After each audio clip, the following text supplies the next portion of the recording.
हरे कृष्णा। तो आज हम ये चर्चा करने वाले हैं कि हमें भला भगवान में विश्वास क्यों करना चाहिए। भगवान में विश्वास इसलिए करना चाहिए क्योंकि भगवान है। अगर कोई बोले भला क्या सूरज में विश्वास करना चाहिए क्योंकि सूरज है। नदियों में विश्वास करना चाहिए क्योंकि नदियां हैं। तो क्या भगवान में विश्वास करना चाहिए क्योंकि भगवान है।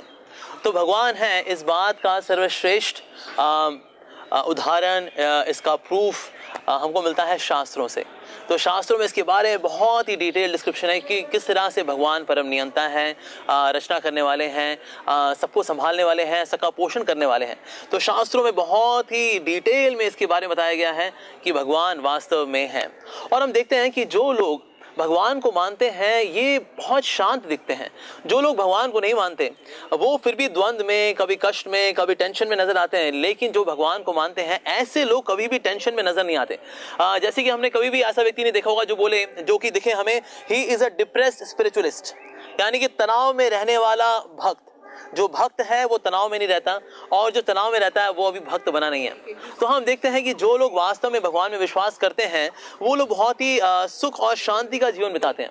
तो यानी ये भगवान नाम की चीज बड़ी विशेष है जिसमें विश्वास करने के बाद जीवन में ऐसी क्रांति आती है कि जीवन बड़ा सुखमय हो जाता है।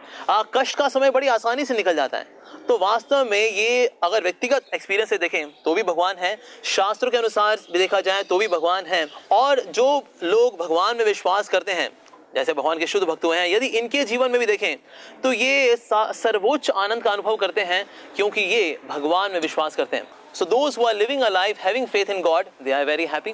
The scriptures are proclaiming that the Lord does exist, and certainly we should believe in God because God actually exists, just like sun exists, just like the rivers exist. क्योंकि सृष्टि है तो सृष्टिकर्ता का होना obvious है, natural है, स्वाभाविक है।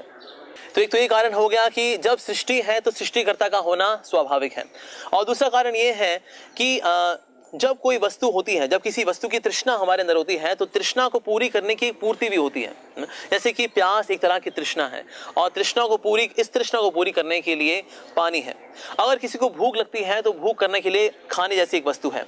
उसी प्रकार से हर एक व्यक्ति के अंदर किसी को पूजने की, किसी को निहारने की ये एक प्रवृत्ति है हम सभी के अंदर। तो ये प्रवृत्ति सबसे शुद्ध रूप में पूरी होती है भगवान को निहार करके, भगवान की पूजा कर करके। और तीसरा प्रूफ ये भी है कि जब कभी एक लॉ होता है तो लॉ मेकर भी होता है। जब कोई नियम होते हैं तो नियम बनाने वाला भी होता है। जैसे कि हमारा संविधान बनाया B.R. अम्बेडकर जी ने।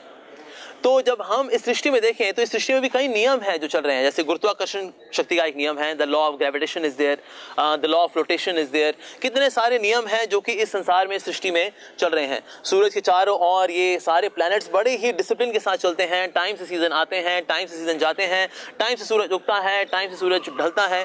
तो ये सब चलाने वाला वास्तव में कोई व्यक्ति तो होना चाहिए। तो जब कोई सृष्टि है तो सृष्टिकर्ता का होना स्वाभाविक है। हमारे अंदर एक इच्छा है किसी को निहारने की, पूजने की, तो ये सबसे शुद्ध रूप में पूरी होती है जब हम भगवान को पूजते हैं, भगवान को निहारते हैं, अपने जीवन में उनको अपनाते हैं। और जब कभी नियम होंगे तो नियमों को बनाने वाला भी कोई होना चाहिए। Whenever there are laws, there has to be lawmaker. So that means, logically speaking, scripturally speaking, by observation, by all means, we can see that God does exist. Thank you very much. Hare Krishna.